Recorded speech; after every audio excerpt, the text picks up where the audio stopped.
Fala pessoal, estamos aqui de novo, mais uma vez no One on One Podcast, teu podcast da verdade, do tete a tete, dos líderes, das pessoas comuns, das pessoas que querem fazer diferença, transformar vidas principalmente.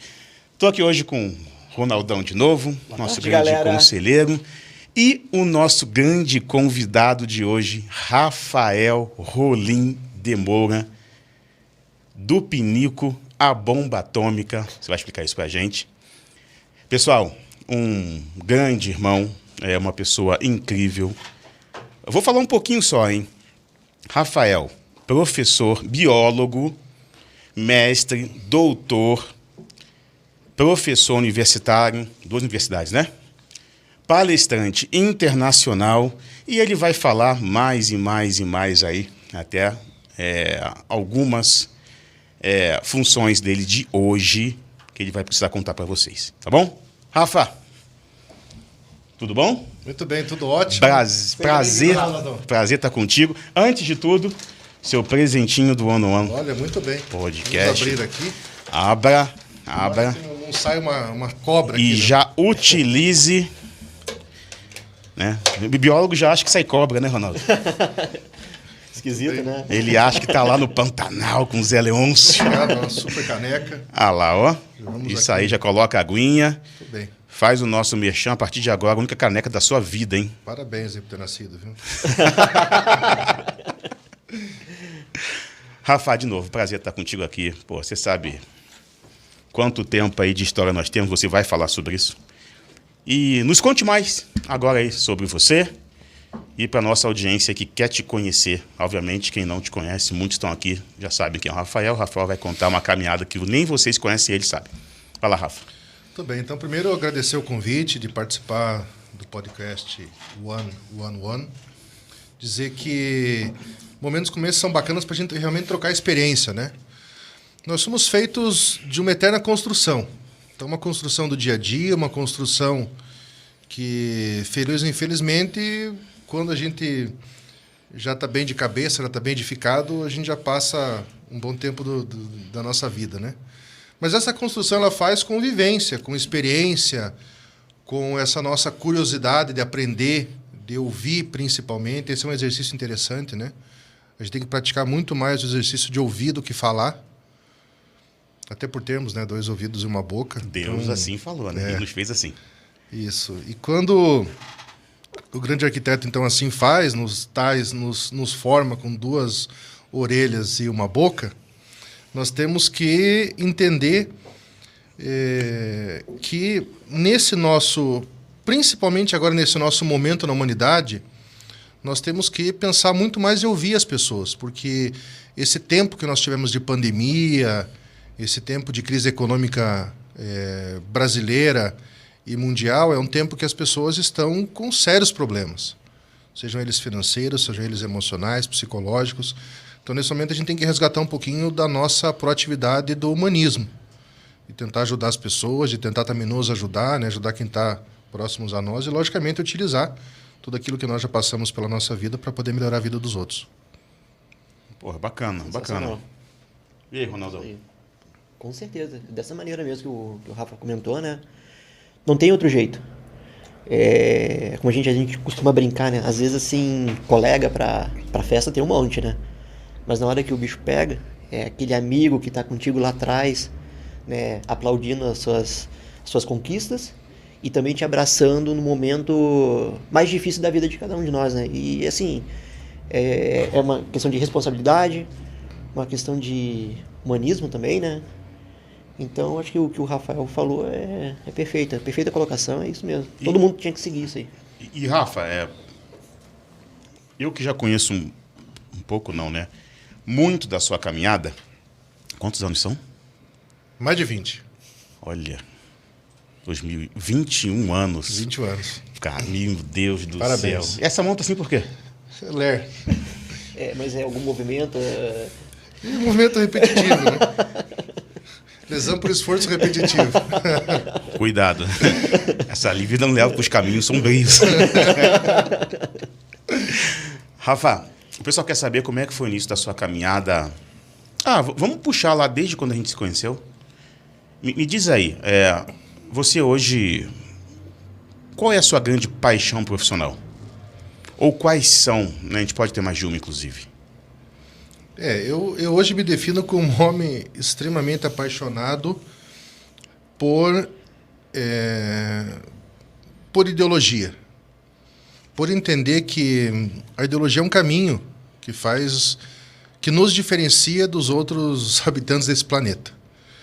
Quando nós temos uma ideologia, essa ideologia ela é uma ideologia coletiva, uma ideologia mais humanista, nós passamos a entender qual é o nosso papel nesse planeta junto com vários milhões e milhões de habitantes. Então, um ponto é esse, né? Entender que a partir da hora que nós deixamos de nos preocupar com o nosso vizinho, com o nosso amigo, com o nosso parente, nós temos algo de errado no nosso indivíduo, né, nesse planeta. Então, o que me move hoje é a ideologia. E, aliás, já moveu lá atrás. Eu escolhi, por exemplo, a biologia porque eu fui criado muito próximo dos meus avós até os 15 anos e meu avô era muito ligado à questão ambiental. Gostava de passarinho, gostava de observar os pássaros, odiava bicho preso, gostava de árvore, plantava árvore. E eu cresci então com isso, então sempre essa questão ambiental me foi muito presente na vida. E aí, quando eu acabei o ensino fundamental, eu fui para o ensino médio, com os excelentes professores que eu tive, eu tomei a decisão de cursar biologia. Aí iniciei o curso de biologia e, paralelamente ao curso de biologia, eu descobri outras duas paixões. Eu comecei a lecionar num cursinho pré-vestibular comunitário, gratuito, da Universidade Federal do Paraná. Lembro disso. Que bacana. O cursinho Em Ação, que até hoje funciona. É um cursinho que, naquela época onde nós fundamos o cursinho, nós fazemos xerox do material para os alunos terem acesso. São pessoas extremamente carentes que se desenvolveram na vida pela educação. Ali você começou a servir mesmo, não foi? Exatamente, ali. Ali foi o primeiro momento, né? Eu ainda Uma grande escola sua, jovem, né? na universidade, me debatendo em conciliar trabalho, conciliar o estudo. Eu descobri essa paixão de lecionar, que também veio da minha mãe. Minha mãe foi professora do ensino público municipal aqui em Curitiba durante a vida toda, trabalhei os 2 períodos. Minha avó também foi professora, enfim. Então, uma paixão eu descobri na questão de lecionar, que é o que eu faço até hoje. E a segunda paixão, a paixão política. Por que política? Por entender que a política é a melhor forma de você fazer o bem para os outros, de você transformar a sociedade. Então, eu me filiei, quando era ainda acadêmico de biologia, ao Partido Verde do Paraná. Isso em 2004. Né? Me filiei no partido e desempenhei várias funções já dentro do partido.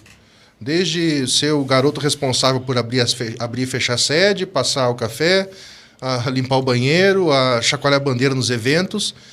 Até na eleição passada municipal, eu estava na presidência do PV de Curitiba e agora, nesse momento, estou na presidência do PV do Paraná, comandando esse nosso processo aqui junto da federação com PT e PC do B. 18 anos depois. 18 anos depois. Chegou à presidência do Partido Verde do Paraná. Então foi uma construção, vários cargos eu ocupei dentro do partido, trabalhei em vários mandatos, trabalhei muito em gestão pública já. Em Curitiba, na gestão do prefeito Gustavo Fruit, eu fui superintendente de meio ambiente, fui secretário de meio ambiente. Depois eu fui ser secretário de meio ambiente e urbanismo em Paranaguá. Depois eu subi a serra, voltei para Curitiba. E na coordenação da região metropolitana de Curitiba, eu fui diretor-geral da Comec, diretor de planejamento, e aí me desliguei agora por questões eleitorais, né, para poder se dedicar um pouco mais à minha ideologia, para, no meu entendimento, resgatar um pouco mais da alegria dos brasileiros. Vocês estão entendendo por que é do pinico à bomba atômica, né? Mas fala aí um pouquinho, Rafa, sobre o pinico. Por que do pinico à bomba atômica? Deixa até me explicar por que eu estou perguntando isso. Porque eu sei que nessa tua caminhada aí longa, e eu vou te dizer aí, já desde lá seus anos 2000, 2001, né? Vamos colocar ali, vamos lá, 2004 em diante aí, 18 anos dessa caminhada mais extensa sua, enfim, você em várias posições aí sempre, né? Eu me recordo de você sempre em mais de uma posição ao mesmo tempo, tá bom? Então, você é um cara que ganhou uma grande expertise aí em gestão de pessoas. Fala um pouco sobre isso, para o pessoal entender. A gente estava conversando hoje um pouco mais cedo, você falou assim, pô, Rabiano, Se há uma coisa hoje que eu posso assumir, é um cargo de gestão em qualquer lugar. Por que você fala isso? Bom, primeiro, assim, eu sou uma pessoa que tem uma dificuldade de olhar para as minhas virtudes, né? Quem me conhece de perto sabe que eu tenho essa dificuldade. Esse é um outro problema que a gente vai resolver no one-on-one mesmo, mentoria contigo, tá? Eu acho que se eu tiver 75 pós-doutorados em Harvard, para mim, eu ainda vou estar... Mas, enfim, é um problema psicológico de cada um, né? Cada um trabalha com seu problema psicológico. Mas eu afirmo isso porque eu lembro de Curitiba, nós lidamos com 3 ou 4 greves da limpeza pública urbana do município. Na época, o governador do estado não apoiava a prefeitura de Curitiba, nós tínhamos uma grave crise financeira, então era tudo contadinho. E o prefeito da época, o prefeito Gustavo, ele fazia gestão pública de maneira correta, né? Tirando dinheiro de publicidade, colocando em educação, colocando em cultura. Eu lembro, por exemplo, um dos legados foi no final da gestão, nessa nossa gestão de 4 anos, a porcentagem de dinheiro para a educação chegou a 30%, foi um recorde no Brasil. Então, é um legado imaterial, né? Foco na educação, que é o que eu acho que tem que ser o caminho do Brasil, né? Então, nesse momento, só o fato de gerenciar greves, né, eram mais de 2.000 funcionários da limpeza pública urbana, vários funcionários valorosíssimos da Secretaria Municipal do Meio Ambiente de Curitiba, aí depois passando por Paranaguá, uma cidade de 150 mil habitantes, maior cidade do nosso litoral, também reconstruindo uma Secretaria de Meio Ambiente lá no município de Paranaguá, reconstruindo uma Secretaria de Urbanismo, lidando com plano diretor municipal, plano de arborização urbana, plano municipal de saneamento, então questões muito técnicas, né? E depois na Comec, hoje eu tenho a alegria de voltar para esses lugares e ser recebido como poucos gestores públicos podem ser recebidos. Eu estive, inclusive, semana passada em Paranaguá, e assim, foi de uma alegria, eu ganhei a minha semana inteira, pela alegria que as pessoas tiveram de me ver, de a gente se abraçar, de a gente tomar um café junto. Eu tive recentemente contigo lá em Paranaguá, na OAB, e eu vi isso de perto. Exatamente. Né? Então, assim, eu consegui formar amigos, tanto na gestão de Curitiba, quanto Paranaguá, quanto na Comec no governo do estado. Independente da questão partidária. Porque essas questões político-partidárias, elas são como nuvem. Hoje elas estão de um jeito, amanhã elas estão de outro. A gente vê muitos candidatos que hoje apoiam um, amanhã apoiam outro. O principal é ter o foco de melhorar a vida das pessoas. Perfeito. Esse é o principal objetivo. Então, e na política é um jogo de poder. As pessoas disputam o poder, os partidos disputam o poder. Então, o fato de conseguir lidar, conseguir estar sobrevivendo. E eu sou filho de um ex-bancário e de uma ex-professora. Então, eu não tenho nenhum político na minha família. Então, o fato de eu ter sobrevivido já 18 anos num partido que é de renome mundial, que é o Partido Verde, embora ainda esteja em crescimento no Brasil, mas é um partido respeitadíssimo, né? E é da causa, talvez das causas mais nobres do planeta, que é a questão da sustentabilidade. Eu lhe fiz essa afirmação vindo para cá, por realmente ter uma segurança hoje que eu entendo de pessoas. Eu sei falar com as pessoas, porque eu quero saber como é que aquela pessoa está. Como é que o meu funcionário acordou? Se ele está bem, se ele não está. Se eu olho meu funcionário e vejo que ele está roendo muito as unhas. Se eu olho o meu funcionário e vejo que ele está fumando muito, ou que ele bebe muito, ele está precisando de algum auxílio. Os gatilhos, né? Isso. Se ele está com muito gatilho, é meu papel como gestor, é meu papel como ser humano tentar melhorar a vida daquela pessoa. Excelente. Se ele está com sonhos, né? Exatamente. Então, eu tenho que, antes de julgar as pessoas, entender quais são os calos que ela está tratando, quais são as dores que ela está sentindo. E é a obrigação moral de todo gestor se preocupar muito com o dia a dia do seu funcionário. Eu acho que quando o gestor, seja ele público ou privado, ele desenvolve essa habilidade de atrair as pessoas e não repelir, porque chefe a gente tem um monte. Uhum. Chefe é o que mais se tem. Aquele cara que quer impor, que ele quer dizer que ele é o tal, que ele é o fulano. Nós precisamos mais de líderes, de gestores, de pessoas que construam o seu time. É o que nós tivemos várias vezes, e no futebol a gente vê muito isso. E aqui no Brasil tem essa cultura, porque ficam trocando de treinador. Mas, feliz ou infelizmente, funciona. Você troca um treinador, você tira um chefe, você coloca um líder, o time começa a ganhar. Quantos exemplos nós já vimos por aí? Até recentemente isso, né? Exatamente. Então, a gente precisa ter esse cuidado com as pessoas. entender quais são as dificuldades, quais são as virtudes, logicamente colocar na balança para que essa pessoa tenha muito mais virtudes do que defeitos, policiar a nossa vida, para que nós também trabalhemos muito mais as nossas virtudes e combatamos os nossos defeitos, e assim você consegue ter um ambiente de trabalho muito mais agradável. Isso é bacana, né? A gente fazendo uma comparação com o Marcelo, que já veio aqui no outro programa, a Giovana, né? O Rafa aí vindo, né, na questão pública, né? Comparando com a privada, é igual. Você tem que ter a gente fala em liderança, uma liderança com transparência e... Apesar de ser diferente, né? Público do privado, o Rafa vai dizer que né? Tem bastante diferença, né? Mas eu digo assim, a questão do relacionamento, né? Perfeito. Você ter relacionamento com as pessoas, você entender que nem todo dia o Ronaldo vai estar bem, apesar de ser aquele cara que sempre foi para a batalha, o Fabiano, o Rafael. A gente tem momentos. E o líder, o cara que está do teu lado, que você vai tentar se espelhar nele também, porque você também quer crescer, né? Então você vê o líder assim, pô, legal, quero ser que nem ele, ou até melhor, né? Porque nós também cometemos falhas, né? E eu acho que é por aí, o mundo precisa disso, né? As pessoas precisam de pessoas, né? Você não é um robô. No passado já teve aquele negócio de um chefe sentar na ponta da mesa e só mandar. Não sabia se aquele funcionário tinha a conta lá do mês lá do aluguel pago ou não, se ele estava sofrendo com aquilo, que às vezes aquilo pode atrapalhar no trabalho, se ele tinha alguma coisa para pôr de comida na mesa. Então hoje, quando você enxerga alguma coisa que está acontecendo dentro, seja na tua casa, no trabalho, um hobby que você tem, que alguém não tá legal, pô, você chegar e dar um abraço no cara, perguntar, aí, como é que tá? Posso te ajudar com alguma coisa? Posso te emprestar meu ombro amigo para você desabafar? E a gente vê em poucos lugares e quando vê, dá resultado. Então é muito bacana o Rafa comentar isso também, né? Porque eu tava escutando aqui e lembrando dos outros bate-papos e graças a Deus todo mundo que tem vindo, que tá nos escutando, que tem trocado ideias com a gente até fora seja pelo WhatsApp, pelo Insta, falando, pô, que legal tocar nesse assunto, né? Porque no dia a dia, 8 horas trabalhando, você às vezes não consegue, né? Por isso que é importante um líder, um gestor, identificar isso. Fazer cada vez mais os times, os departamentos, os seus clientes estejam com você, né? Somos humanos, né? Somos humanos. Eu até me recordou agora, acho que eu já até disse isso, quando a gente estava conversando, Ronaldo. Hein, Rafa? Eu ouvi um empresário falando que para investir numa determinada empresa, ou em qualquer empresa, ele analisava 80 pontos diferentes. Olha isso, 80 pontos diferentes, né? Mas quando ele sentava assim no ano, tete a tete com aquele empresário, né, qual ele queria investir, ter essa troca, ele olhava no olho e quando ele via que o santo batia, cara, os 80 pontos caíam abaixo, entendeu?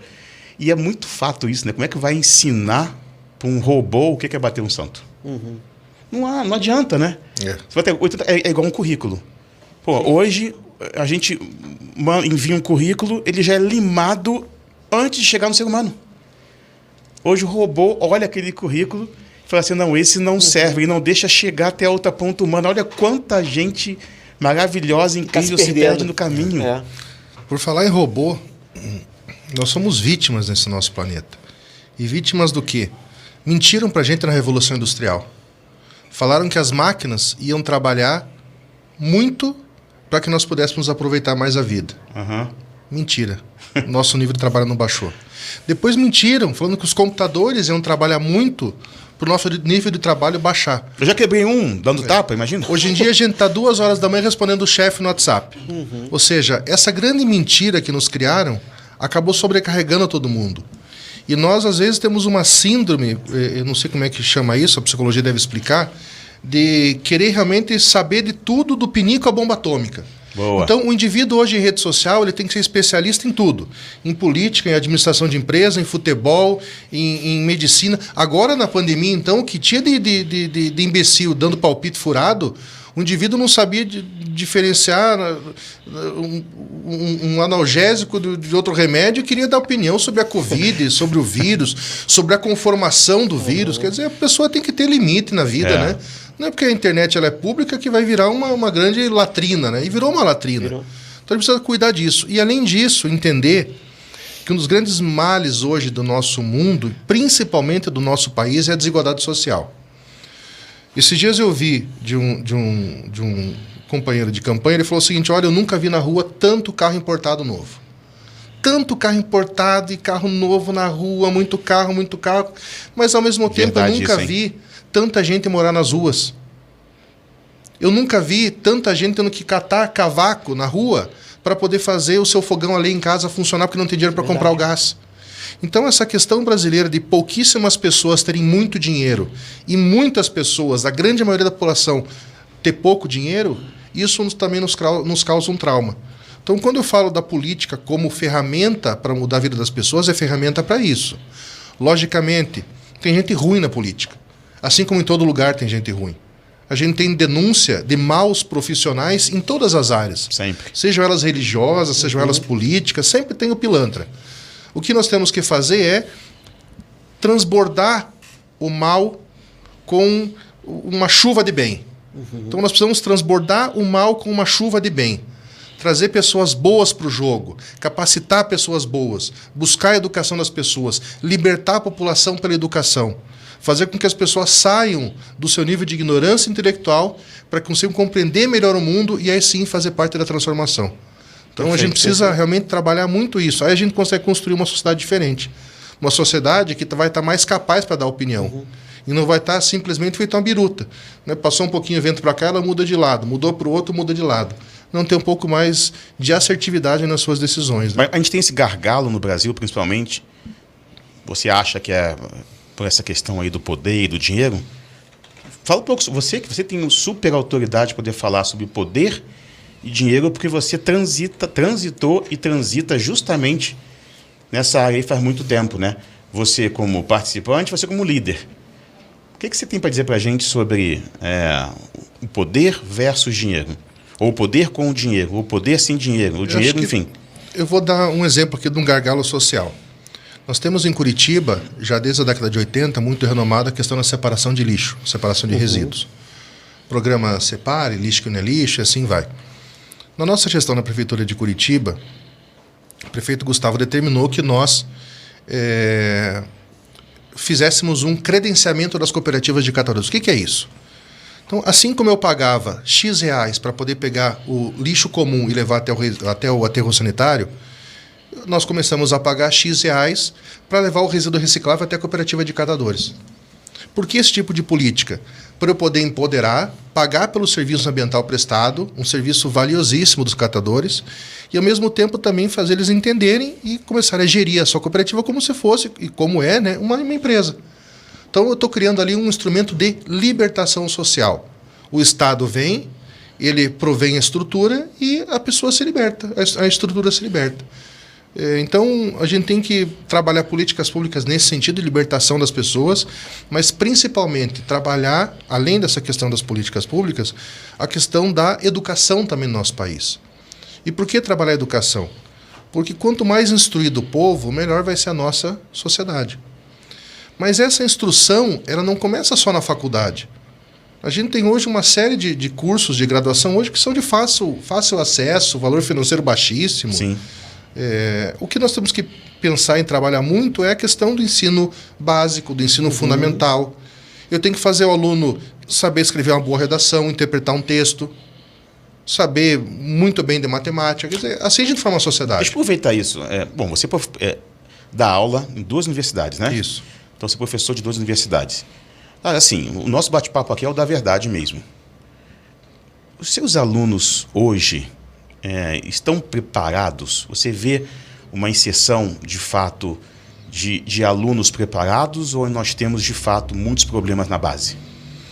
Olha, eu tenho alguns excelentes alunos em todas as turmas, mas eu também tenho alguns alunos que vão ter extrema dificuldade no seu futuro profissional. E ontem mesmo eu estava em sala de aula e eu falei para os alunos, olha, você tem que entender o seguinte, o que nós passamos para vocês aqui numa graduação é uma ferramenta. O mercado vai selecionar vocês. Da maneira que vocês vão aprender a utilizar essa ferramenta e vocês vão utilizá-la lá fora, aí é por conta de vocês. Até eu comentei, eu tive aulas no doutorado, por exemplo, que o professor na primeira aula chegava, passava uma lista de temas, os alunos escolhiam e a gente fazia seminário o semestre inteiro e ficava debatendo. Por quê? Porque já é um nível mais avançado de educação. Então, você já tem uma maturidade educacional. Na graduação, não. Você tem que dar a ferramenta e ensinar o aluno a operar aquela ferramenta. Mas vai do aluno querer operar. Não é só o diploma pelo diploma. Diploma hoje todo mundo consegue. Tem uma facilidade imensa. É bolsa, é valor baixo. Esses dias eu vi preço de graduação abaixo de 3 dígitos. Então, um negócio inacreditável. O que a gente tem que pensar agora é em qualificar a nossa população. Entender quais são as dificuldades. Aí eu ouço de alguns amigos empresários, mas eu não consigo gente para trabalhar, eu estou atrás de funcionário. Aí você vai ver o salário, são salários beirando o salário mínimo. Enquanto o dono da empresa ele troca de SUV todo final do mês, o empregado dele está ganhando o salário mínimo, tendo que andar 3 horas de ônibus para chegar no trabalho. Quer dizer, como é que a pessoa... Dá para dizer que um dono dessa empresa é humano? Fazendo o funcionário dele comer ovo mexido todo dia porque não consegue comprar uma carne, ele está trocando de SUV importada todo ano? Tem algo errado. Então a gente precisa trabalhar realmente a sociedade para que ela entenda que a vida ela tem que ser um pouco mais igualitária. As pessoas têm o direito de ser felizes. Aliás, o nosso único objetivo na vida, na minha opinião, é esse, é ser feliz. A gente nasceu para ser feliz, a gente não nasceu para sofrer, para ter desgraça. Só que para isso a gente precisa de uma série de condições. Então, e que são condições básicas. 3 refeições por dia. Hoje muita gente da nossa população não faz isso. Precisa ter uma escola pública boa. E aí, com a devida vênia, o rico não está preocupado se tem professor na escola pública. O rico não está preocupado se tem médico no postinho de saúde porque ele não usa aquilo. O rico está preocupado se tem a florzinha no canteiro, se na hora lá da inauguração o prefeito canta o hino de Curitiba gritando. Não, o rico não está preocupado com a questão básica da população. Então a gente tem que criar estruturas do Estado para acolher essas pessoas e dar condições para que elas ascendam socialmente. Para que ela consiga financiar o seu carro, andar de avião, ter o seu diploma, ter a sua casa. Então, ter o mínimo de condição de vida, né? Educação é básico, é isso, né? Educação é básico para isso. Isso que eu ia perguntar, Rafa. Então, assim, se a gente for pensar hoje em alunos de faculdade, né? Não dando nome, porque eu acho que todas sofrem do mesmo problema. Todas. Tem excelentes e tem os alunos que... Se a gente for pensar um pouquinho lá atrás, né? Falando da educação básica, eu acho que o problema começaria então ali, né? Porque a gente também vê que tem muita gente, eu vou falar assim, no geral, que não teve condições de estudar no ensino particular, que hoje é dito um pouco melhor do que o público, né? No passado, eu sei que no passado, meus pais estudaram em instituições públicas e era uma das melhores, assim. E hoje inverteu. Então, assim, às vezes a pessoa vai prestar um vestibular. No geral, quem conseguiu fazer uma escola particular, teve acesso a cursinhos particulares, a chance aumenta para conseguir passar. E o que não teve, tem um pouco mais de dificuldade. Não falando em questão de inteligência, não, porque, como você falou, quando você quer, você mete a cara e faz. Quando você quer, noite vira dia, né? Isso, madrugada vira dia também. Só que às vezes você não tem aquela estrutura, uma formação bacana numa escola que possa te dar ferramentas para que você vá atrás também, né? Ou professores, né? Então aí é aquele negócio, é uma escadinha. O cara vai empurrando do jeito que vai, chega numa faculdade escrevendo errado. Às vezes até a matemática básica o cara se bate. Ronaldo, a tua fala é importante porque hoje muitos falam em meritocracia. Não, tudo tem que regular pela meritocracia e tal. Não, tudo bem. Se todos estivessem comendo o mesmo prato todo dia para poder disputar a mesma corrida, bacana, meritocracia. Agora, como é que eu vou colocar na mesma raia de 100 metros alguém que está 3 dias sem se alimentar e alguém que está comendo filé mignon todo dia? Então a meritocracia é muito bonito falar, mas na prática não funciona. Acontece, né? Outra coisa referente à educação, antes que eu esqueça, e aí falta valorizar aquele profissional que eu acho que é o mais importante da sociedade, que é o professor. O professor hoje, ele é mal remunerado ao extremo. Eu vou dizer pelo meu exemplo, eu não consigo tocar a minha vida sendo professor universitário. E olha que eu já concluí o doutorado, ou seja, eu não tenho mais curso para fazer para frente. E se eles me falaram, mas tem que fazer o pós-doutorado. Eu falei, não, pós-doutorado é um estágio para quem tem doutorado, não tem título maior que doutor. Esse é o topo da cadeia alimentar da questão de ensino. E mesmo assim, eu não consigo sobreviver se eu der aula toda noite, por exemplo, nas faculdades. Eu vou ganhar 3 ou 4 salários mínimos se eu der aula toda noite nas faculdades. Vamos lá. O pessoal quer saber mesmo. E é importante você tocar nesse assunto, porque muita gente não sabe, tá bom? Muita gente acha que ainda é como, de repente, foi antigamente, né? Que de repente foi algo muito diferente do que é hoje, mas toca nesse assunto. Hoje, quanto mais ou menos é a hora de um professor universitário? R$35 a hora-aula. R$35 a hora-aula. Absurdo, né? Esse é o valor. Então, Esse é o calma lá. valor. Hoje, por exemplo, Isso. hoje você vai sair daqui. Eu vou até Você Paranaguá vai dar a aula. Paranaguá, que está aqui a quase 100 km 100 daqui. km daqui. 1 hora e pouquinho. Eu vou dar você 2 aulas. vai dar 2 aulas e voltar para Curitiba. Isso, eu vou ganhar R$70 por 2 aulas com meu doutorado e vou voltar para Curitiba. Isso eu vou gastar de gasolina. Olha só. Então eu dou aula, desculpa o termo, literalmente por tesão. Eu adoro dar aula. Eu chego na aula, eu vejo meus alunos, eu estou realizado. Passando conhecimento, interagindo. Ontem eu voltei de Paranaguá, ontem eu dei 4 aulas em Paranaguá. Eu voltei de Paranaguá super alegre no carro. Voltei com mais alguns professores e tal, a gente vibrando. Pelo momento de estar com o aluno. E até comentei com eles, falei, olha, que gostoso seria se eu pudesse passar 100% da minha vida só dando aula. Essa é a hora que a gente pode falar que paixão por paixão não põe arroz e feijão na mesa. É isso, é isso. Então aí eu consigo só dar aula? Não consigo, eu tenho que fazer do pinico a bomba atômica.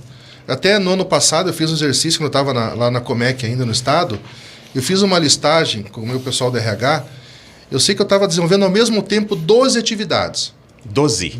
Então eu estava, naquele momento, escrevendo meu livro, eu tinha as nossas palestras, eu tinha as aulas do doutorado, eu tinha as 2 faculdades, eu tinha o partido no município fazendo gestão, o partido estadual eu era vice-presidente. Conselheiro do Coxa. Conselheiro do Conselho... Não, do Coxa eu já fui. Corinthians. Eu já fui. Conselheiro do Coxa. Eu já fui. Tá muito bom hoje não, mas a culpa é dele. Rumo a Tóquio.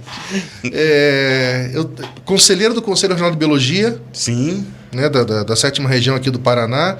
Eu sei que eu estava elencando, eu cheguei a 12 coisas que eu fazia ao mesmo tempo. Tudo bem que dessas 12, umas 4 ou 5 só que davam dinheiro. O resto por paixão, né, que acaba sendo o que me move. Isso estou falando, só para não cortar, né, sobre a questão do ensino universitário. E o ensino fundamental e médio é a mesma encrenca. E olhe que a qualidade do ensino fundamental de Curitiba, por exemplo, sendo agora muito justo, é sensacional. Os CMEs são incríveis, estrutura bonita, moderna, tem lactário, tem tudo. Já no ensino estadual, muitas escolas estão precisando de reforma, cadeira horrorosa, sem estrutura, professor ganhando salário inadequado ainda. Então não motiva as pessoas. Esses dias eu estava vendo concurso para biólogo. Aí ficam me falando, faz concurso. Concurso para biólogo, R$ 2.500. Concurso público para biólogo. Mas onde é que está chegando o nosso país? Então a gente precisa hoje fortalecer muito essa questão de educação. A gente espera que os próximos ares que vão soprar pelo Brasil a partir de 1º de janeiro tragam esse olhar para a educação, essa valorização do professor, para promover essa libertação do povo brasileiro. A gente não pode mais ficar escravo do governo federal. A gente precisa nos libertar com a educação, valorizando o professor, valorizando profissionais. Vou dar alguns exemplos aqui. Além do professor, valorizando o policial militar. Quer dizer, o policial militar é um profissional, eu falo isso com muito orgulho, porque eu fui aluno do Colégio da Polícia do 6º ano até o 2º ano, do 2º grau, e tenho diversos amigos hoje que são ou praças ou oficiais da polícia. Valorizando essa profissão que todo dia os meus amigos saem de casa para poder trocar tiro com um bandido que tem arma muito melhor que a deles. Mas a gente precisa estruturar, falta muito contingente na Polícia Militar ainda. Outra categoria que é inacreditável que fazem com eles, enfermeiro. Quer dizer, o enfermeiro padrão que tem um trabalho sensacional agora na Covid, então... técnico auxiliar, exatamente, né? Toda essa categoria, técnico auxiliar e enfermeiro, fizeram um trabalho hercúleo. Eles estão brigando ainda para que tenha um piso salarial. Mas como é que a gente trata o professor, o policial e o enfermeiro de uma sociedade? Mas e o médico? O médico já tem uma remuneração adequada. O médico, hoje, em muitos locais, ele escolhe onde quer trabalhar, para onde vai. Nos grandes centros está um pouco apertado, mas no interior tem muita vaga para médico. Agora, esses profissionais são base da sociedade e que sem eles acaba tudo. Porque quem vai limpar, quem vai trocar a fralda do paciente cagado lá vai ser o enfermeiro, não vai ser o médico. Né? Quem vai lidar, colocar a mão na massa lá no dia a dia, cuidando do paciente, vai ser o enfermeiro. Então, como é que a gente valoriza esse profissional? Então, a gente precisa repensar. Tem muita coisa para repensar. Rafa, você está falando tanta coisa, né? E tanta coisa com propriedade, né, Ronaldo? Uhum. Por que que... Bom, isso eu nunca te perguntei, hein? Por que que você nunca quis, de fato, abraçar a carreira política? Não, na verdade eu abracei já em 2004, né? É que a política... Não. Talvez falta isso pro não vou dizer o leigo na política, mas para as pessoas que não estão no meio. Então a gente tem duas vias na política de trabalho partidário. Primeiro, uma via de trabalhar o partido em si. Então, gestão partidária. Então, montar partido, visitar os municípios, escolher os candidatos. Isso você faz com propriedade, já fez a vida toda. Fazer a seleção. Então, até hoje. Essa é a minha paixão. Né? De montar partido, Sim. fazer formação política, conversar com as pessoas. Mas você não acredita no Rafael realmente de frente? Como um candidato, vencendo, sendo um político? Você está falando tudo, é bonito na teoria. Sim. Mas a gente só vai conseguir fazer se tiver alguém lá na frente. Você não acredita na mudança? Não que eu não acredito, é que eu não coloquei ainda como projeto pessoal eu ter um mandato, ou eu disputar um mandato. Entendi. Eu sempre trabalhei até o momento para eleger pessoas que eu considerasse as melhores possíveis para ocupar esses espaços. Mas sobre o futuro a gente nunca pode dizer que nunca beberei dessa água. Vai que acontece um alinhamento de astros, né? E isso se né, fica algo mais viável, pode ser que aconteça, mas nunca pensei. Realmente, a minha paixão no momento ainda é montar partido. Eu tinha esse sonho quando eu entrei na juventude do PV lá em 2004. Eu sempre tive o sonho de um dia, talvez com 50 ou 60 anos, chegar na presidência do partido. Cheguei com 40, né? Foi um pouquinho antes. Então estou realizando meu sonho hoje, tocando um partido ideologicamente, né? Junto agora na federação com os companheiros do PT e do PCdoB. Uma federação extremamente ideológica, então a gente está ali fazendo por paixão aquilo, para poder transformar o nosso país novamente. Mas não sei do futuro. Do futuro, né? O futuro ao grande arquiteto pertence. Se for pensar assim, seria um cara bem preparado, né? Porque escutando a história, né? Tipo, se afiliou a um partido e foi de degrau em degrau, né? Não tem aquele negócio do cara que indicou o Rafa para ser o presidente do Partido Verde. Não. Foi galgando ali aos pouquinhos, foi pegando experiência, amadurecendo, que de fato futuramente, né, dependendo, pode ser que venha a ocorrer, né? Não teve berço. Não teve berço, é aquele negócio, é o diferente que pode fazer a diferença lá na frente, mas hoje você, de certa forma, na ponta, você está numa ponta hoje, como é que você é visto hoje? Quais são os seus desafios hoje, estando numa ponta, como líder, vamos voltar para a liderança, como líder de um partido hoje, né, de âmbito estadual, entendeu? Com muitas conexões nacionais e até fora do Brasil, que eu sei que você tem. Como é que você é visto hoje como líder? Como é que essas pessoas agem com relação a você? Qual o respeito que existe mesmo, ou você realmente tem ainda alguns problemas com relação a isso? Olha, Fala a verdade. O feedback que eu tenho das pessoas é que eu sempre tento manter o meu foco apaziguador. Então, eu tento ser o algodão entre os cristais. Porra, bonito isso, dá um corte bonito. Para que tenha o mínimo de atrito possível. Porque a política, ela, assim como a vida real, mas na política eu acho um pouco mais, tem muita vaidade. Uhum. Então, eu já entrevistei centenas de candidatos, de pré-candidatos de 2004 para cá. E tinha candidato engraçado, teve candidato que chegava assim e falava, não, eu tenho 50 mil votos, eu sou conhecido, tenho estrutura. E aí chegava na urna, o cara fazia 10 votos. Teve um candidato uma vez, lamentável até, um rapaz era do nosso litoral do Paraná, ele saiu deputado, e aí ele comentou, veja quantos votos eu fiz em Matinhos. E ele tinha feito, acho que o total no estado inteiro, 400 votos. Quando eu tenho em Matinhos, porque minha esposa mora lá, a família da minha esposa toda é de lá, os primos dela são meus amigos, a gente bebe cerveja junto, estamos pescando junto. E eu abri as urnas da região de Matinhos, ele não tinha feito nem um voto. E não teve dele? Não, a esposa dele morava lá, votava lá. E ele era de Morretes. Então tá, não votou lá. Isso, então a esposa não votou, os parentes não votaram, quer dizer, um negócio horroroso, o cara surtou. Surtou, teve ganho com a mulher, separou da mulher. Então veja, a vaidade, ela é muito perigosa. Aliás, eu quero aqui parafrasear o primeiro reitor eleito da UFPR após a redemocratização, o professor Riad Salamuni. O professor Riad, ele dizia o seguinte, grande geólogo, ele dizia que quando você tem algum tipo de poder, você tem que colocar ele sobre ou melhor, sob os seus pés. Porque todo poder um dia cresce. E quando ele cresce, ele está sob os seus pés, ele te eleva como ser humano. Ok, perfeito. Já se você colocar esse poder na cabeça, que é o que a pessoa vaidosa faz, esse poder vai crescer e ele vai te achatar.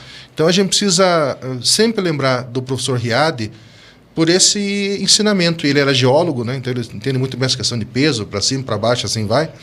Entendia muito bem. A gente precisa então fazer sempre essa reflexão do poder. Primeiro que o poder é efêmero. Hoje você tem o poder, amanhã você não tem. Quando você tem poder, todo mundo é seu amigo. No Brasil não é muito assim não, né? Vamos combinar, hein? Pode ser que você tenha um vice que no Temer e dê um golpe que ele deu na Dilma, né? Mas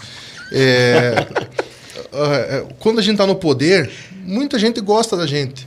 Quando a gente está no poder, a gente fica bonito, a gente fica legal, todo mundo quer tirar foto, quer tirar selfie. Mas você só vai saber quem realmente está com você quando você não tem mais o poder. Aí os seus verdadeiros amigos vão permanecer. E aí se ilude aquele indivíduo que ele fala, não, eu tenho 20, 30, 40 amigos. Mentira. Eu duvido que alguém tenha mais de 10. O que é conceito de amigo para mim? Aquele cara que se você ligar 2 horas da manhã, bêbado na valeta, o cara vai te buscar e vai te levar para casa e vai te dar banho. Porque na hora que a gente tá bem, que a gente tá... Até num podcast que você falou esses dias, sabendo, eu vi sobre isso. Que quando a gente tá bem, todo mundo tá bem com a gente. Agora eu quero ver quem que vai estar quando eu estiver começando. Esses dias eu estava quem vai pegar a tua cueca lá. Exatamente, e vai esfregar. Esses dias eu estava conversando com uma moça, tem uma militante que não se filiou no partido. Também tem disso. A pessoa milita, mas não quer se filiar. É um negócio meio estranho, mas tudo bem, cada um com a sua cabeça. Aí ela, porque passando a eleição quero me filiar. Eu falo, olha, desculpa, passando a eleição, para mim, não vai ter peso nenhum. Eu quero saber quem está agora, comendo sal comigo, né, reorganizando o partido ideologicamente no Estado, porque o PV não estava organizado ideologicamente, agora só entra quem concorda com o nosso programa do partido no Estado inteiro. Então, hoje é um partido ideológico sendo criado no Paraná, sendo reformado no Paraná. Depois que o partido já tiver eleito ser deputado federal, estadual, ajudado a eleger o presidente da República, aí não adianta, aí já a vitória está feita. Eu quero ver agora quem vai estar comigo. Quem vai estar comendo sal, quem vai estar economizando água, quem vai estar me ajudando a pagar a luz para diminuir a conta. Quem está passando sede comigo, né? Exatamente, quem está passando sede. Aí a pessoa, mas não é bem assim e tal. É assim. Então, amizade é isso. E impossível a pessoa ter mais do que 10. Mas é impossível. Sempre tem as falciane no meio que vão dizer que são, mas só querem dar uma mordidinha. Então a gente tem que ficar muito atento a essa questão de amizade, até o que a gente confidencia, o que a gente fala, para não cair na armadilha aí e acabar abrindo o coração para gente errada. Ter cuidado o que e para quem a gente fala, né? Verdade. As pessoas querem utilizar isso contra a gente, tem que ter muito cuidado. Eu mesmo falo que é importante a gente abrir o coração, a gente deixar esses da palma da mão entenderem como é o nosso momento, como está o nosso momento, mas mesmo assim, ainda vou dizer uma coisa, hein? Cara, eu posso estar cometendo um erro muito grave, mas certamente existem famílias que você acha que estão contigo, mas nem internamente, dentro da sua família, as pessoas estão. Não vou falar de vaidade. Eu hoje, eu até entendo vaidade como algo um pouco diferente. O meu mentor me fez entender, eu tenho um dos meus mentores, me fez entender uma nuance diferente sobre vaidade. Ele falou assim, Fabiano, tem pessoas que são vaidosas por mérito. Elas merecem ser vaidosas. Olha isso. E eu parei para pensar até um pouco diferente, que eu estava justamente batendo num ponto onde estava me entristecendo a vaidade de uma outra pessoa. Ele me fez entender o seguinte, cara, seja maduro. Você está sendo imaturo em bater na vaidade. Veja o quanto que aquela pessoa sofreu, quanta dor ela passou, para ela hoje ter o direito de ter alguma vaidade. Olha que pensamento, né? Concorda com isso ou não? Sim. É isso. A vaidade, ela é muito sedutora, né? Mas você pode até conduzir ela um pouco positivamente, concorda ou não? Você não pode ser um Rafael da vida, né? Que é um negócio meio estranho, né? Que sempre acha que... Um Rafael Rolim. Que tá... Como é que fala um amigo meu do partido? Você tá achando que você tá embaixo da barriga da minhoca. É um negócio... mas, assim... É que até vaidade é um dos pecados capitais, se não me engano, inclusive, né? Inventaram os pecados capitais e tal. Sempre inventam uns negócios assim, né? Para aterrorizar nossa cabeça. Mas a gente precisa dosar um pouquinho, né? Dosar e fazer com que essa nossa energia Eu acredito muito em energia quando... É aquela coisa, a questão do santo bater. Então, eu tenho muito disso. Eu tô com a pessoa, olha, é aquilo que eu falei, eu já entrevistei tanto pré-candidato que eu sei quando o cara é pilantra, quando o cara não é só de falar oi para mim. Gente que quer entrar... o cara é funcionário público. Aí ele quer entrar candidato para poder tirar licença de 3 meses e não trabalhar. E não ir atrás de voto. Então, em todo lugar tem problema. Todo lugar. Mas são pessoas. Mas são pessoas. São pessoas que estão com as suas necessidades ali e com as suas dores. Você não sabe se essa pessoa recebeu notícia que ela está com uma doença terminal, se ela está com hemorroida, se ela está com calo, se estourou a ferida da cabeça. Então, as pessoas estão... Cada um tem o seu objetivo na vida. E esse objetivo também ele vai muito daquilo que a pessoa está vivendo naquele momento. Lidando com pessoas aí, com muitas pessoas ao longo da sua jornada, como é que você reage, ou já reagiu, ao julgamento? Ao que você pensa assim, pô, aquela pessoa lá está agindo dessa forma, ela não está comigo, ela está se fazendo de bonzinho, mas não é. Como é que você reage a essas nuances do ser humano? E agora eu estou entrando no âmbito emocional, da sua autoestima, Rafael, com relação ao líder Rafael, com tantas pessoas que já passaram, que passam e vão passar pela sua frente. Quanto mais a pessoa falar, melhor. Quanto mais a pessoa fala, mais rápido ela vai acabar com o estoque de verdades dela. E ela vai começar a mentir. Então a gente precisa deixar sempre a pessoa falar. Por isso, ouvir muito mais do que falar. A pessoa ela vai uma hora se abrindo, uma hora ela vai cair na mentira. Então é o exercício que eu tenho na política, eu faço muito disso. Aprender a ouvir. Aprender a ouvir. E eu, que sempre fui uma pessoa extremamente ansiosa, tenho lidado com isso internamente, porque na política as decisões, muitas delas, você não pode tomar no calor da emoção. Às vezes tem que esperar 3, 4, 5 dias, 15 dias, amadurecer aquela decisão, os ânimos se acalmarem para você chegar e bater o martelo. E não só na política, mas também em qualquer ambiente. Às vezes em casa, a gente chega e tem uma discussão com a esposa ou com o filho por uma besteira. Talvez a gente chegou do trabalho porque a gente tomou uma chinchada do chefe, a gente não recebeu o aumento que a gente pediu, houve um desconto a mais na folha por uma questão lá. Então você Frustrações da vida. Frustrações da vida. Ou alguém te fechou ali no trânsito e você já estava com a energia baixa, ficou com a energia mais baixa ainda. Então a gente precisa saber, primeiro entender que o mundo não é perfeito, entender que nós não somos perfeitos, que nós somos extremamente falíveis, mas o nosso exercício diário é de controlar as nossas frustrações e fazer da frustração uma grande mola impulsora das nossas realizações. Arco e flecha. Arco e flecha, exatamente. E fazer do tropeço o passo de dança. Tá, você é reativo ou não com relação ao que as pessoas pensam de você? Como é que você reage? Ou você hoje não reage mais tanto como você reagia antigamente? Como é que funciona hoje? A política me fez bem também nesse sentido. Antes eu ficava preocupado, o que fulano está pensando de mim e tal. Hoje, eu sei quem eu sou, eu sei qual é a minha origem, eu sei qual é a minha formação, eu sei quem meu coração contém, eu sei o que minha cabeça contém. Então, se a pessoa está pensando algo de mal de mim, eu vou deixar a história correr, esse rio ele vai correr e uma hora ela vai descobrir a verdade e ela vai chegar e falar, poxa, Rafa, achava que era tal coisa e não era, como várias vezes eu passei por isso. Afinal, já. São 3 verdades sempre, Exatamente, né? São 3 verdades, a minha, a tua e a verdade verdadeira, né? E aquele negócio, né? Às vezes a gente perde tanta energia em ficar imaginando o que o outro... Às vezes o outro nem tá pensando em você, né? A gente até, por coincidência, conversamos isso hoje de manhã, né? Nós temos, não sei se vocês sabem, nós temos em média por dia 50 mil pensamentos. É sério, 50 mil pensamentos. Aí eu tô pensando aqui, eu tenho uns 350 mil. Pode ser. Não, você acima da régua. Minha cabeça não para. Mas temos em média 50 mil pensamentos. A gente estava hoje conversando mesmo sobre isso, né? Você acha mesmo que alguém com 50 mil pensamentos dias está focado em você o dia inteiro? Cara, você não é tão especial assim. É isso. Concorda com isso? Então a gente tem que tirar a mente e desfocar, ou focar no que precisa naquele momento, e tirar a cabeça desse foco de que a pessoa está eternamente pensando na gente, ou criticando, ou julgando. Ela não está.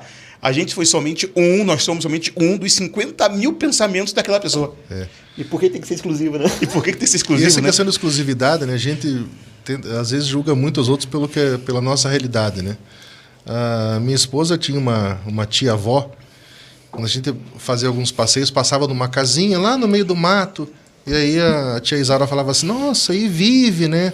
Lá naquela casinha, né, água do poço, dificuldade e tal, e vive. A pessoa está feliz ali.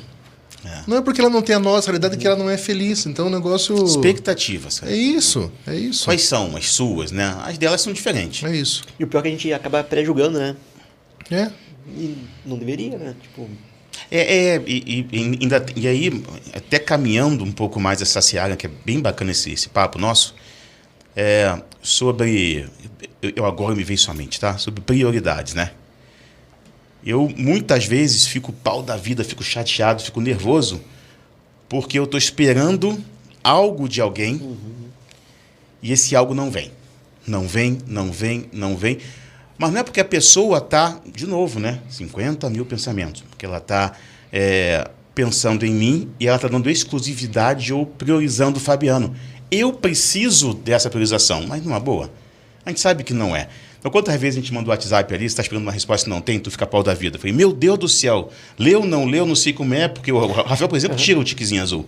Então, mas tu não sabe se ele viu, quando o cara lê, não viu. eu acho que é até melhor tirar o tiquezinho, que você não sabe, você fica naquela... Mas ele é o cara que você que responde. Não, mas, você vê, mas tem cara que não responde. Aí você fala assim, será que eu vou pedir de novo? Mas não, quando a gente está precisando, não é ruim. Vamos falar. Inicialmente não é ruim. E é claro que a gente tem maturidade de entender que nós não somos essenciais para aquela outra vida ali, ou prioridade. Mas no comecinho ali, se a gente está precisando, porra, dá uma... Eu acho que a questão não é essencialidade. O WhatsApp, ele nos escravizou.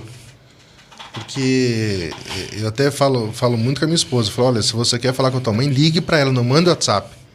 Que ela pode estar no banheiro cagando, o celular tá lá no banheiro, não vai sair. Tipo, se for urgente, né? Se for urgente, ligue, não é isso? É isso. Então, se a gente quer mensagem chamada, né? na hora, né? Mas e quando o condenado não atende também? Porque eu sou um cara difícil de atender, tá? Tô me colocando no lado... Eu sei. A pessoa pode ter 1 milhão de coisas. Você ligou pro Ronaldo, o Ronaldo naquele momento entrou em outra ligação, em outra conversa, não conseguiu te responder, tinha que estar focado ali, demorou 1 hora. O Ronaldo não gosta de mim. Não, é que não é, né? A vida entrou num... E a gente vai entrando numa pica de julgamento, né? É aquela coisa, é aquela mentira que nos contaram, que a era industrial, a era da informática, ia fazer a gente aproveitar mais a vida e trabalhar menos. Não, a gente está trabalhando muito mais nervoso, né? Ficando mais estressado. Nervoso ainda, mais nervoso. Essa questão de nós virarmos escravos de rede social, aí você posta uma coisa, tem que ficar vendo se vão dar cacete ou não, se vão gostar ou não. Essa fobia que as pessoas tinham até pouco tempo de quantas curtidas eu tive. Mas virou uma loucura isso. Virou uma competição, né? E às vezes o pai... Não, mas fala a verdade aqui. Você passou um tempo você ficou ausente um tempo das redes sociais. Sim. Por quê? Justamente por esse estresse, porque eu não tinha controle emocional para não ficar vendo toda hora o Instagram. Show. Então agora voltei por causa da questão das eleições, eu faço a minha postagem e às vezes passo 2, 3 horas sem enxergar. E fica ali. Então você já começou a fazer uma gestão do tempo bacana. Exatamente. Se a pessoa quer falar comigo, vai ligar. Então, como é bacana a gente dar um passo atrás, né? Sim. Porque você sair da rede social foi um passo atrás, concorda? No mundo onde te exige a presença, e exige mesmo, concorda comigo? Te exigem a presença, porque quem não é visto não é lembrado, então tem essa coisa na nossa mente. Mas eu ainda me pego 10 horas da noite olhando o Instagram para ver se está atualizado, o WhatsApp. Ontem eu cometi um agafe, meia-noite eu passei mensagem para outro presidente do outro partido perguntando se a reunião de manhã estava confirmada. Quer dizer, eu perdi a noção. Depois que eu mandei, eu falei, tá gerando a liberdade que você quer ou não quer. Agora é pior eu apagar a mensagem do que né? A gente precisa se controlar, entender que as pessoas têm que ter vida. Né? Entender que, sei lá, passou de 7, 8 horas da noite, quer falar, ligue, mandar WhatsApp. A gente está comendo a vida da pessoa com a família, que é o que ela tem de mais precioso.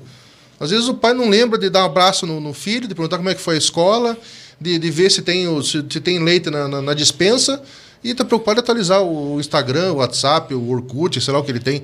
Então a gente precisa voltar um pouquinho para as nossas origens. E quando a gente fala da questão ambiental, e tem essa ligação de volta com as origens, porque a questão de meio ambiente não é mais questão de ecochato ou biodesagradável.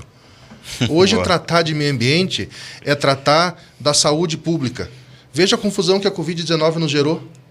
Então, um desequilíbrio ambiental na China... Saúde única, né? Saúde única. Exatamente. Então, esse desequilíbrio na China, não sei se ter uma crise, uma crise ambiental na China, não sei se ter uma crise de saúde mundial, uma crise econômica mundial. Então, as coisas são interligadas. A questão da sustentabilidade. Quando a gente fala em sustentabilidade, a gente está falando da questão ambiental, econômica e social. E essa Covid nos trouxe, inclusive foi tema... foi a área que eu trabalhei no meu doutorado, saúde única, né? Porque a saúde única integra a saúde ambiental, a saúde animal e a saúde humana.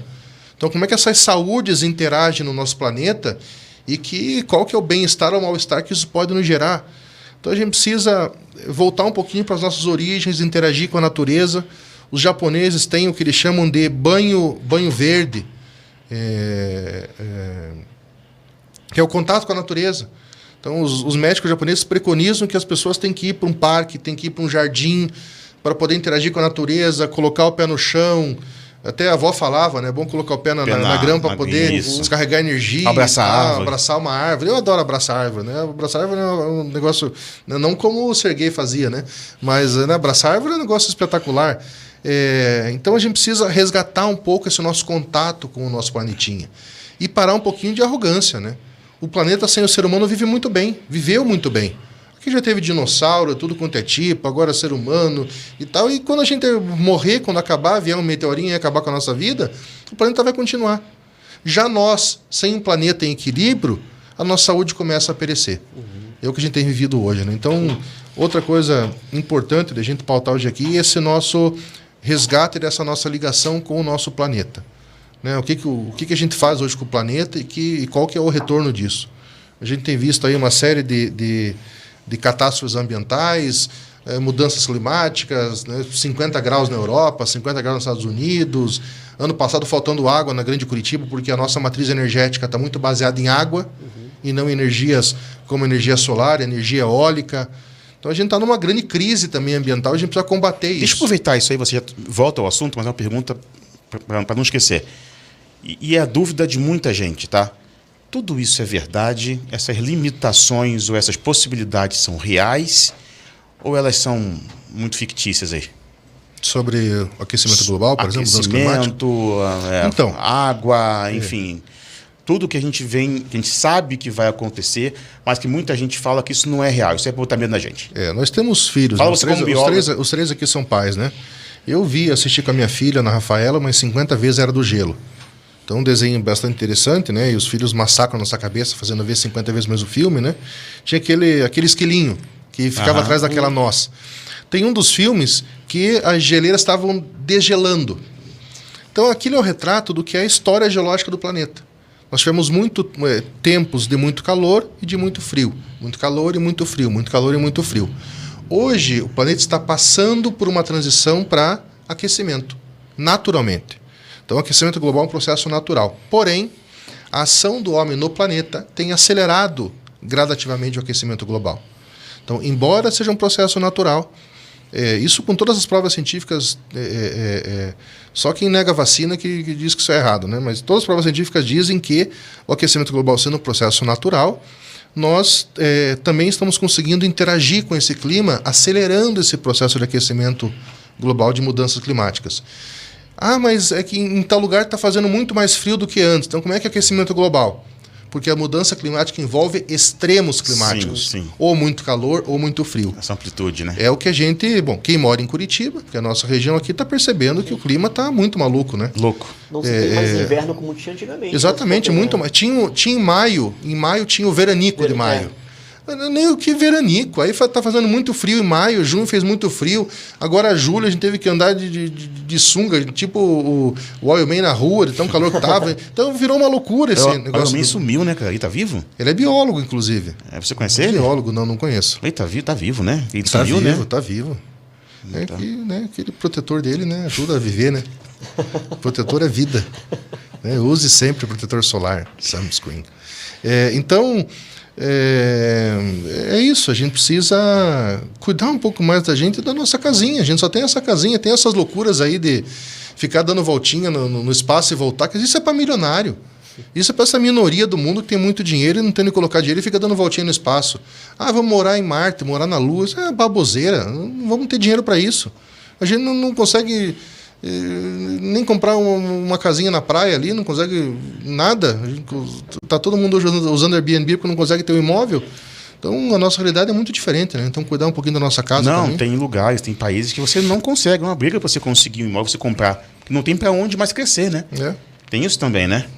Então, o ser humano vai invadindo, até um ponto também que não tem para onde ir. Isso é um problema, né?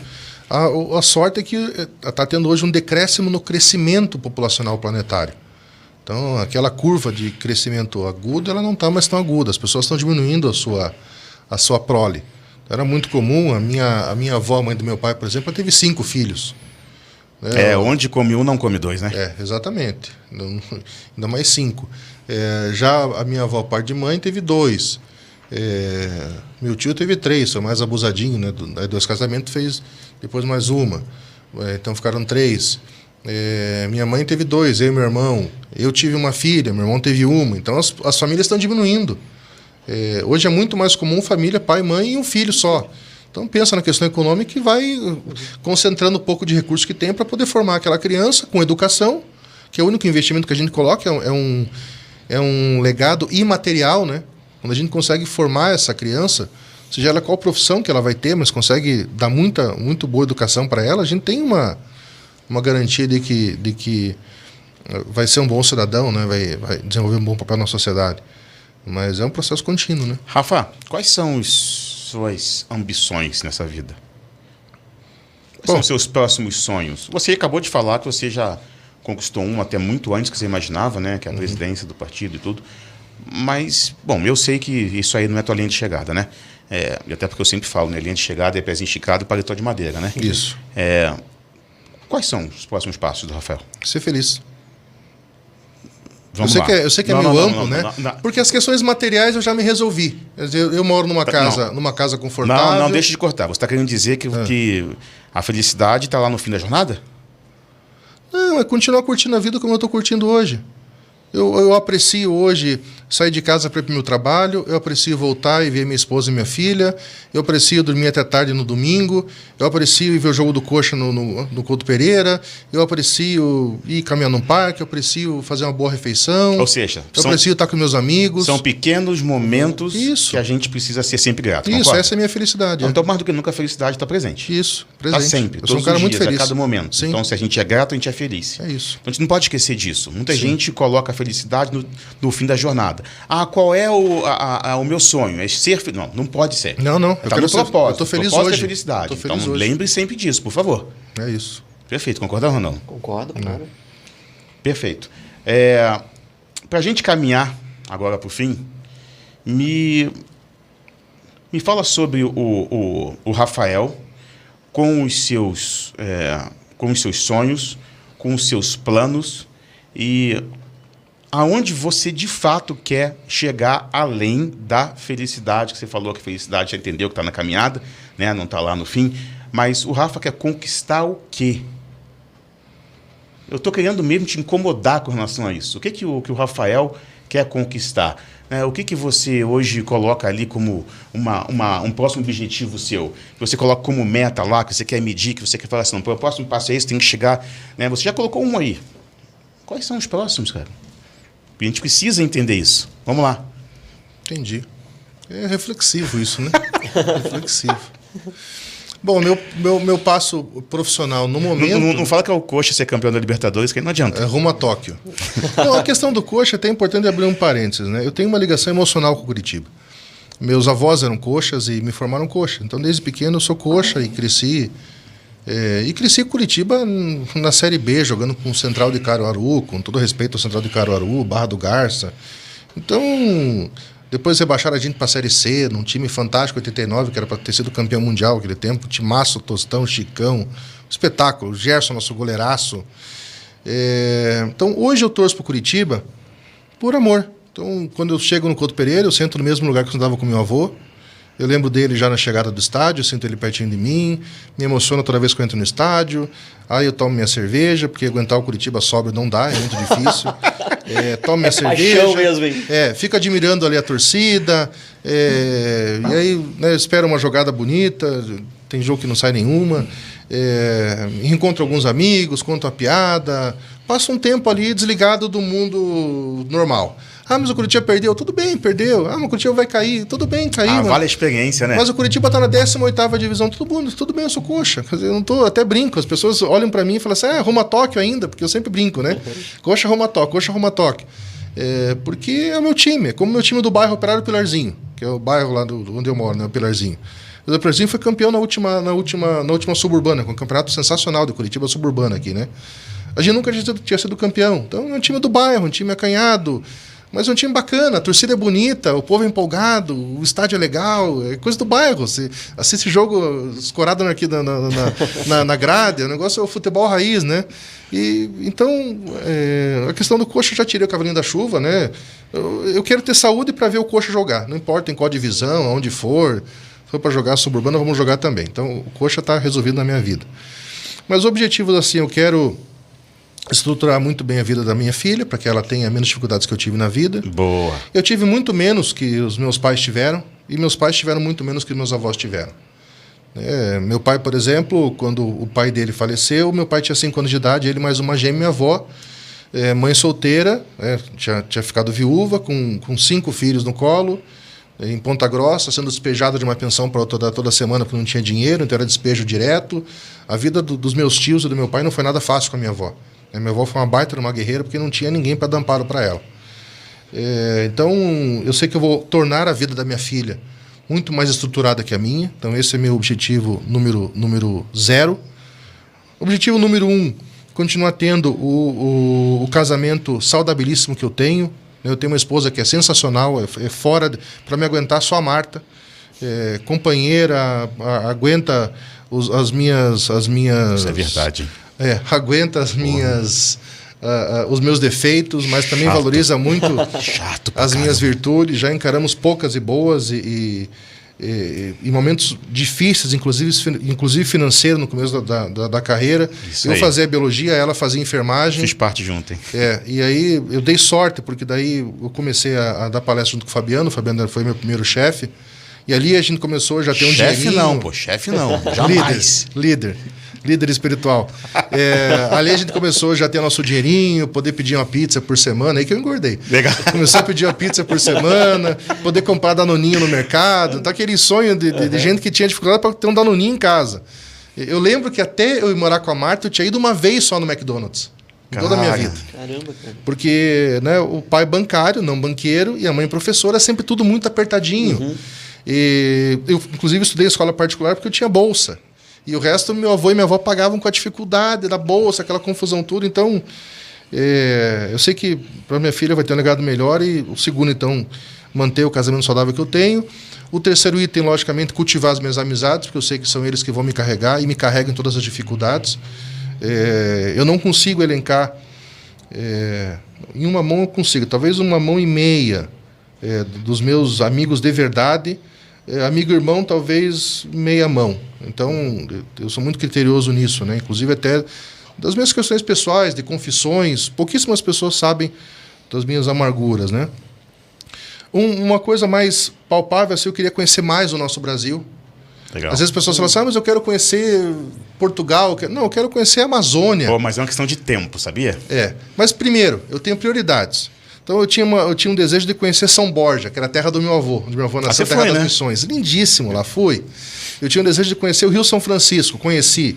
Eu tinha um desejo de conhecer São Paulo, capital de cabo a rabo, conheci. Rio de Janeiro, conheci de tudo. Rio de Janeiro é sensacional. Meu Deus, que lugar maravilhoso. É demais. Rio de Janeiro é demais. Foi com o Fabiano, né?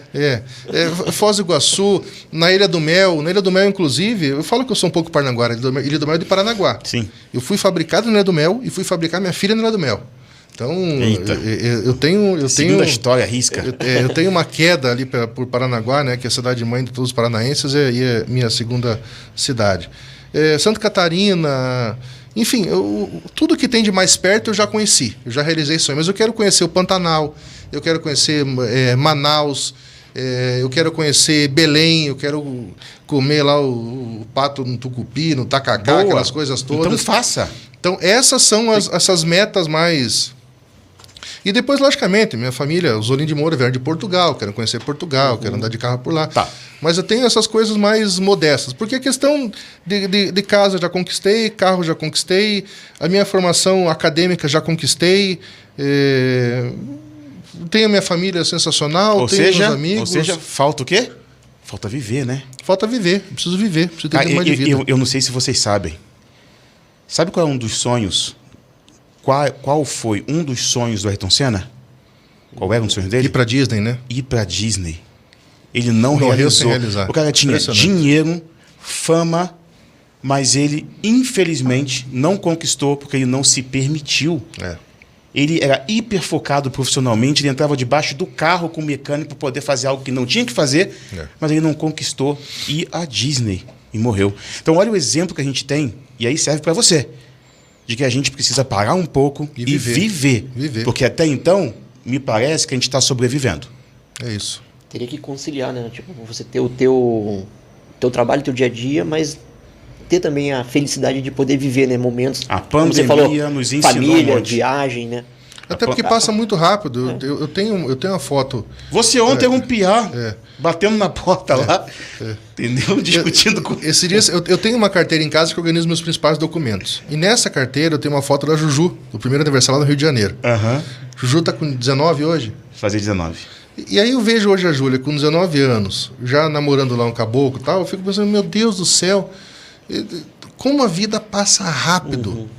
Passa rápido e quando a gente vê, já não vê mais nada. Já está no caixão. A gente precisa se permitir. E vela preta e acabou. E velório. Então a gente precisa curtir. Viva intensamente o presente, né? Tem que viver, tem que curtir, tem que ter menos ranço. Ah, mas a pessoa te sacaneou. Deixa. O grande arquiteto está olhando. O mundo é redondo, uma hora vai ter retorno, deixa a coisa acontecer. A gente tem que ter menos ódio. A gente viveu muito. A gente hoje tem briga no WhatsApp por causa de política. Quer dizer, é uma baboseira. Você brigar com um irmão teu, com um parente teu, sangue no sangue por política. Quer dizer, é a coisa mais ridícula do mundo. Há pouco tempo atrás, não sei se vocês viram ou não, mas invadiram uma festa, um defendia uma bandeira. Isso, mataram o nosso companheiro Marcelo lá de Foz do Iguaçu, o cara comemorando aniversário. Um absurdo. Claro, com a toalha do Lula, com o bolo do Lula, e viva o Lula, e parabéns e tal. Aí entra o imbecil e mata o cara por causa de uma questão política. É aquele negócio, independente de qualquer coisa, não existe mais o respeito pelo ser humano. Não existe, cara. Fazer um paralelo com torcida organizada. Outra coisa também ridícula, né? As torcidas, elas têm um papel social muito bacana. Elas realizam cada ação social importante. Eu vejo pelo exemplo da nossa torcida maior do Curitiba, a Império Alviverde. O mundo não sabe disso. A Império tem uma série de ações em creche, em asilo, ação social, arrecada alimento, arrecada roupa, arrecada leite. É um trabalho social sensacional. Mas aí, logicamente, todo lugar tem um bisonho. Isso. Aí um bisonho lá se empolga, aí vê porque é a camisa do Atlético. Minha esposa é atleticana, quer dizer, eu tenho uma frustração hoje. Eu queria muito poder ir no Atletiba, como eu vi lá no Rio de Janeiro, nós fomos ver Flamengo e Vasco uma vez, as duas torcidas chegando junto num ponto. De eu poder ir com a minha esposa aqui, minha esposa atleticana, eu coxa branca, não sou camisa, vai num ponto de estar todo mundo junto. Mas não, a gente se mata hoje por causa de cor, de time, quer dizer, é uma grande besteira. A gente não pode se matar, nós somos irmãos aqui nesse planeta, a gente tem que se ajudar. É o ser humano sendo ser humano ainda. É isso. Agora faleceu um rapaz do Paraná Clube aí, porque o cavalo pisoteou a cabeça, tá numa confusão. Poxa, deixou filho, deixou... O próprio Marcelo lá, do nosso companheiro lá do Partido dos Trabalhadores de Foz do Iguaçu. Poxa, deixou 3 filhos, esposa, família. Meu Deus do céu, que ponto a gente chegou? Rafa, e é tão bacana, né? Você falando de futebol, de torcida, né? Você poder ir lá prestigiar o teu time, ou às vezes não é nem o teu time que tá ali, mas assim, quem gosta, eu gosto de futebol, o Fabiano também. Minha filha é atleticana, né? Eu sou flamenguista, gosto do Atlético também. Pelo menos a cor é mesmo. Preto e vermelho, né? Cansamos de ir pro estádio junto, tal, mas já teve vezes a gente tem que, de repente, tá saindo, tem que entrar no estádio porque estourou uma briga na praça e pá, e aquele negócio. Torcida organizada, que você falou, tem, né, essa questão aí de algumas situações fazerem ajudar, mas sempre tem alguém infiltrado ali que vai destoar, né? Que vai chegar num ponto de ônibus, vai tirar um rojão. Uma ou meia dúzia de idiotas. Vai apedrejar o ônibus. Eu sou católico. Tudo que é lugar vai ter. Eu sou católico praticante. Então, domingo, sempre estou eu lá com a minha esposa, na missa, minha esposa, minha filha, minha sogra vai de vez em quando e tal. Quer dizer, tem padre que comete crime.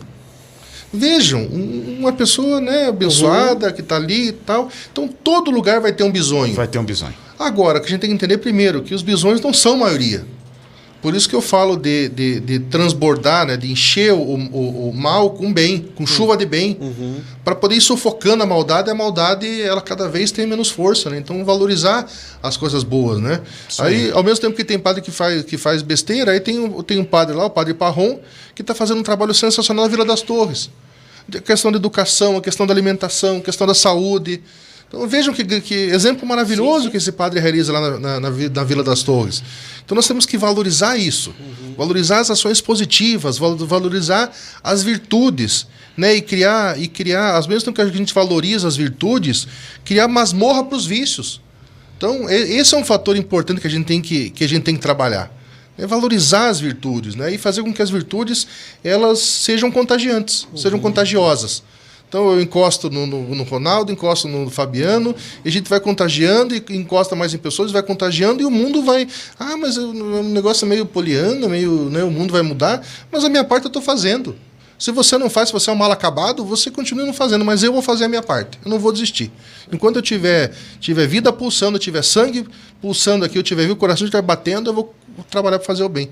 E tem que ser o que a gente tem que fazer a vida inteira. Bacana, sensacional, isso aí. Sensacional. Ronaldão, acho que é isso hoje, né? Porra, eu não sei nem o que falar, cara. O Rafael falou tudo aqui, o que a gente sente, o que a gente... Né, até é bom, assim, né? Para pessoas que estão escutando também, pensar, pô, tentar agir diferente, né? Pensar diferente, né? Sair da caixinha. E... Então, hoje literalmente, ele foi do pinico à bomba atômica. Como ele sempre fala. Rumo a Tóquio. Rafa, você sabe que é sempre um prazer estar contigo, né? O Ronaldo também já conhece o Rafa já de algum tempo, mas eu estou aqui também para agradecer a nossa irmandade, agradecer estar numa caminhada já há muito tempo.